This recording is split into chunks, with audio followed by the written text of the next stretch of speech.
कक्षा 10वीं वाले छात्र अपना विज्ञान साइंस का त्रैमासिक परीक्षा का पेपर देख लीजिएगा। इस पेपर का समय 3 घंटे होने वाला है, पूर्णांक 75 अंक, और आपको इस पेपर का संपूर्ण उत्तर इसी वीडियो में मिलने वाला है। तो सबसे पहले आप सभी को यहाँ पर कुछ निर्देश दिए गए हैं, तो इनको पढ़ लीजिएगा। इनको पढ़ने के बाद इस पेपर का हमारा पहला प्रश्न दिया है, जिसमें सही विकल्प चुनकर लिखना है, जो आपकी परीक्षा में 6 नंबर के पूछे जाने वाले हैं। तो पहला आपका दिया, टमाटर में कौन सा अम्ल उपस्थित होता है? तो पहले में लिखना होगा सी वाला, ऑक्जेलिक अम्ल। दूसरा आपका दिया है, सोडियम हाइड्रोजन कार्बोनेट का सामान्य नाम है, तो दूसरे में लिखना होगा सी वाला, बेकिंग सोडा। तीसरा देख लीजिएगा, अपच का उपचार करने के लिए निम्न में से किस औषधि का उपयोग होता है? तो तीसरे में लिखना होगा बी वाला, एंटासिड। चौथा आपका दिया है, सिरके में कौन सा अम्ल उपस्थित होता है? तो चौथे में लिखना होगा सी वाला, एसिटिक अम्ल। पांचवा आपका दिया है, निम्न में से कौन सोने को विलय करने के लिए प्रयुक्त होता है? तो पांचवें में लिखना होगा डी वाला, अम्लजाज।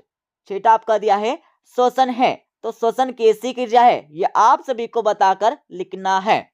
तो लिख लीजिएगा, छठे में करेक्ट आंसर बी वाला, अपचयन क्रिया।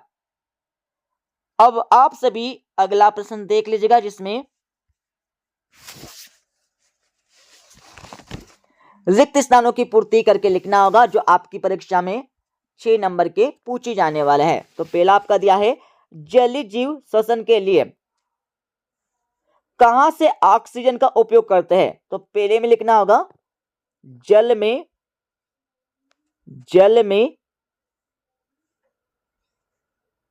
घुली हुई ऑक्सीजन का उपयोग करते हैं। यह आपको लिखना होगा, क्या लिखना है? जल में घुली हुई। दूसरा देख लीजिएगा, सरीसृप जंतुओं में कितने कोष्ठी हृदय होता है? तो दूसरे में लिखना होगा 3।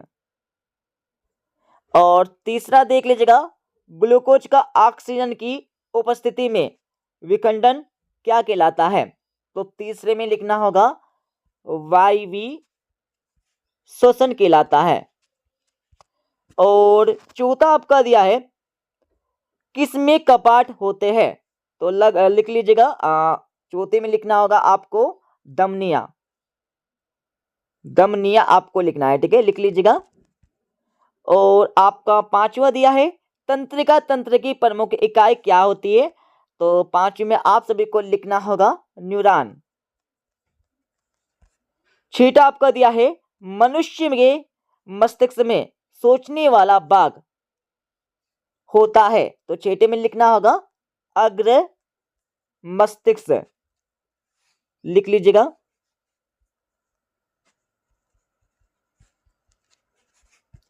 और अगला प्रश्न आपका दिया है, जिसमें सत्य अथवा असत्य बता के लिखना होगा, जो आपकी परीक्षा में 6 नंबर के पूछे जाने वाले हैं। तो पहला देख लीजिएगा, संवेदी न्यूरॉन मेरुरज्जु से आवेग को पेशियों तक पहुंचाती है? तो बिल्कुल नहीं पहुंचाती, असत्य हो जाएगा। और आपका दूसरा दिया है, अनुमस्तिष्क हमारे शरीर के संतुलन को नियंत्रित नहीं करता है? तो असत्य हो जाएगा। और तीसरा आपका दिया है, आपतन कोण का मान सदैव परावर्तन कोण के मान के बराबर होता है? तो बिल्कुल होता है, सत्य हो जाएगा। चौथा देख लीजिएगा, गोली दर्पण की फोकस दूरी उसकी वक्रता त्रिज्या की आधी होती है? तो बिल्कुल होती है, सत्य हो जाएगा। पांचवा आपका दिया है, समतल दर्पण की फोकस दूरी अनंत होती है? तो बिल्कुल होती है, सत्य हो जाएगा। छठा आपका दिया है, अवतल दर्पण में प्रतिबिंब वस्तु से छोटा परंतु उल्टा बनता है? तो बिल्कुल बनता है, सत्य हो जाएगा। चौथा प्रश्न देख लीजिएगा, जिसमें सही जोड़ी का मिलान करके लिखना होगा, जो आपकी परीक्षा में 6 नंबर की पूछे जाने वाले हैं। तो सही जोड़ी का मिलान कर लीजिएगा। अवतल लेंस की समता, तो इसमें आपको लिखना होगा ऋणात्मक। समतल दर्पण, इसमें आपको लिखना होगा चेहरा देखने के लिए। आकाश का नीला रंग, इसमें आपको लिखना होगा डी वाला, प्रकीर्णन। प्राकृतिक स्पेक्ट्रम, तो इसमें आपको लिखना होगा इंद्रधनुष। नेत्र दोष में आपको लिखना होगा ए वाला, कम प्रकाश में धुंधला दिखना। छठा आपका दिया है तारों का टिमटिमाना, तो इसमें आपको लिखना होगा बी वाला, वायुमंडलीय अपवर्तन।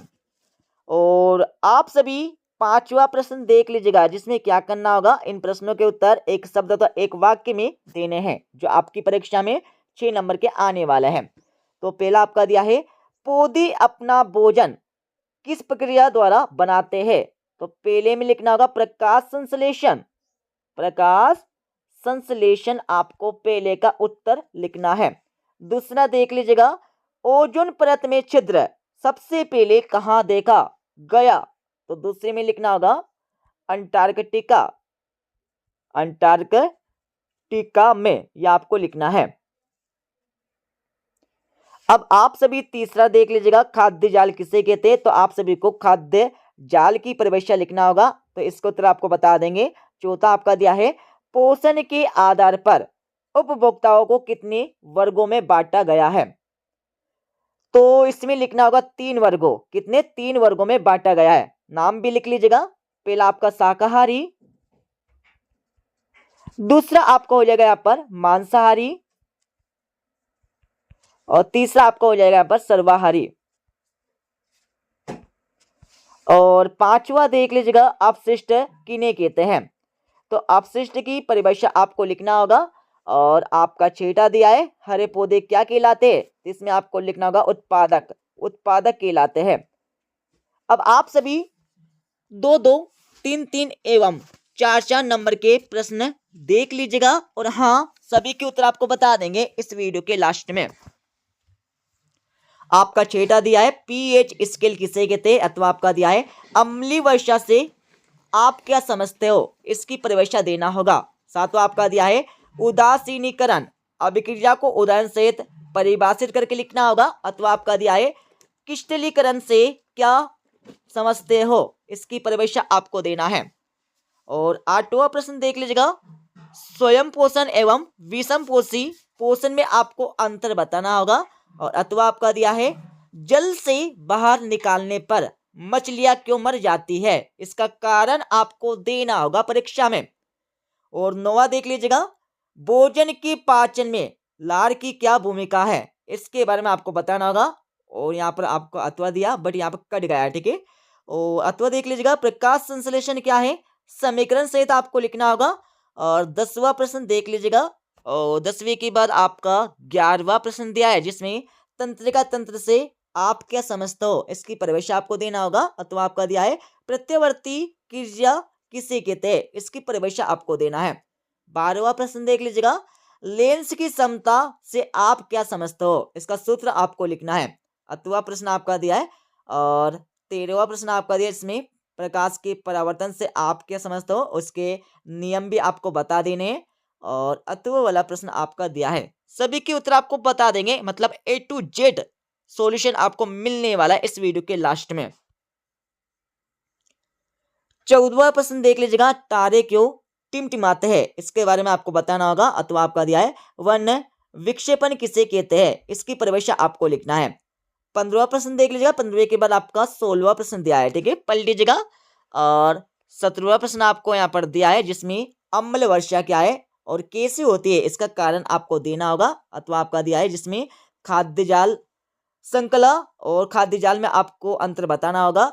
और 18वां प्रश्न आपका दिया है, जो आपकी परीक्षा में आने वाला 3 नंबर का। अब आप सभी देख लीजिएगा 19वां प्रश्न।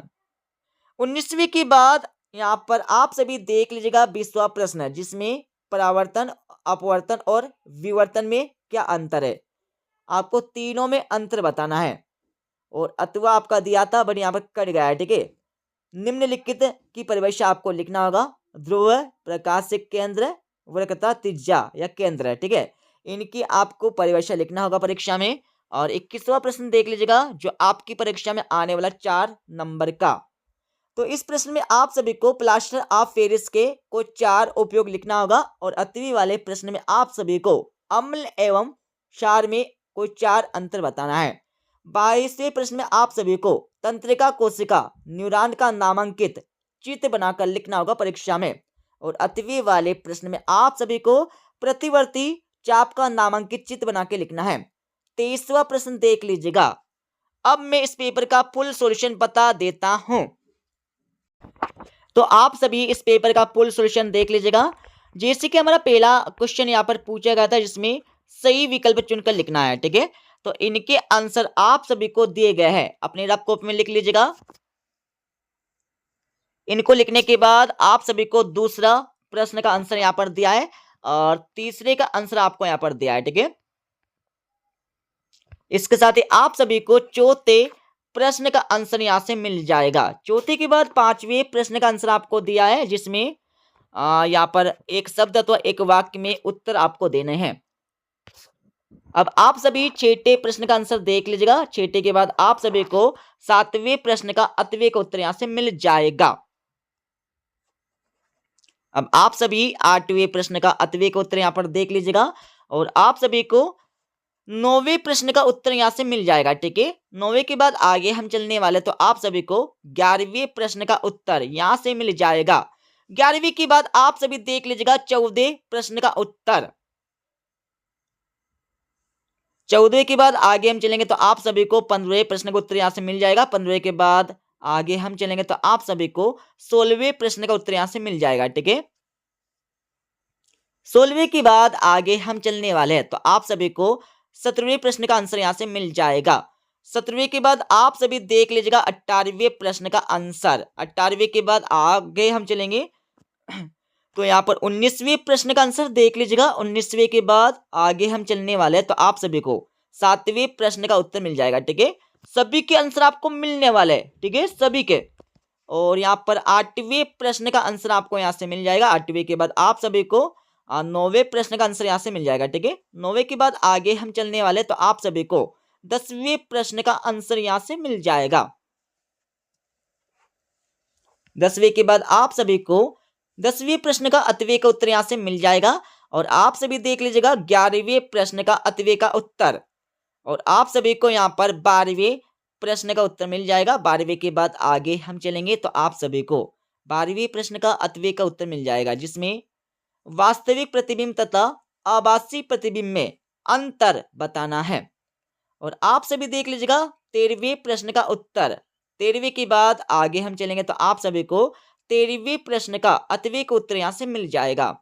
इसके साथ ही आप सभी देख लीजिएगा 14वें प्रश्न का अतवे का उत्तर और आगे हम चलने वाले हैं तो आप सभी को 15वें प्रश्न का यहाँ पर उत्तर मिल जाएगा, ठीक है। 15वें के बाद आगे हम चलने वाले हैं तो आप सभी को 17वें प्रश्न का अतवे का उत्तर यहां से मिल जाएगा। इसके साथ ही आप सभी देख लीजिएगा 18वें प्रश्न का अतवे का उत्तर और आप सभी को 20वें प्रश्न का उत्तर यहां से मिल जाएगा जिसमें परावर्तन तथा अपवर्तन में अंतर बताकर लिखना है। और आप सभी देख लीजिएगा 21वें प्रश्न का उत्तर जिसमें प्लास्टर ऑफ पेरिस के उपयोग लिखना है, कोई 4। और यहाँ पर देख लीजिएगा 21वें प्रश्न का अतवे का उत्तर जिसमें अम्ल तथा सारक या सार में अंतर बताने हैं। अब आप सभी देख लीजिएगा 22वें प्रश्न का आंसर जिसमें न्यूरॉन की संरचना का नामांकित चित्र बनाकर लिखना है। और आप सभी देख लीजिएगा 22वें प्रश्न का अतवे का उत्तर।